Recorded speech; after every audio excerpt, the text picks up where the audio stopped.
ரொம்ப ஹாப்பியான கப்பலா வாழ்ந்துட்டு இருக்கக்கூடிய ஒரு கப்பலோட வாழ்க்கை ஒரு ரோபோனால ஸ்பாயில் ஆகிடுது. ஒரு கப்பலா இருக்கக்கூடியவங்க அவங்க வாழ்க்கையில பணம் நிறைய வந்ததும் ஒரு ரோபோவை சர்வெண்டா எடுத்துக்கிறாங்க.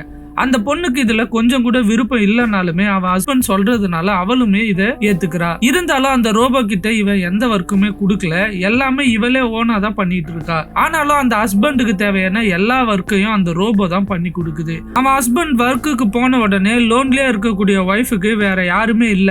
சோ அந்த ரோபோவோட தான் இவங்க டைம் ஸ்பெண்ட் பண்ணி ஆகணும். கொஞ்சம் கொஞ்சமா அந்த ரோபோவோட பயங்கரமா அட்டாச் ஆயிடுறாங்க. அந்த ரோபோவும் இவங்க கொடுக்கற கமெண்ட்டுக்கு மட்டும் தானே ரெஸ்பான்ஸ் பண்ணணும். ஆனா இவங்க சொல்லாத விஷயத்துக்கும் அது ரெஸ்பாண்ட் ஆக ஆரம்பிக்குது.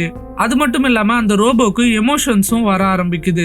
ஒரு கட்டத்துல அவளோட ஹஸ்பண்டுக்கு தன்னோட ஒய்ஃப் அந்த ரோபோவோட ரொம்ப அட்டாச்சா இருக்கிறது பிடிக்கவே இல்ல. சோ அந்த ரோபோ மேக்கருக்கு கால் பண்ணி கம்ப்ளைண்ட்டும் பண்றாரு. சோ இதுக்கப்புறமா என்ன நடக்குது, அந்த ரோபோ இவங்க என்ன பண்றாங்க, இவங்களோட வாழ்க்கை இதுக்கப்புறமா எப்படி எல்லாம் மாறுது அப்படின்றது தான் இந்த படத்தோட கதை. IMDbல 5.4 ரேட்டிங் இருக்கக்கூடிய இந்த படம் அமேசான் பிரைம்ல அவைலபிளா இருக்கு.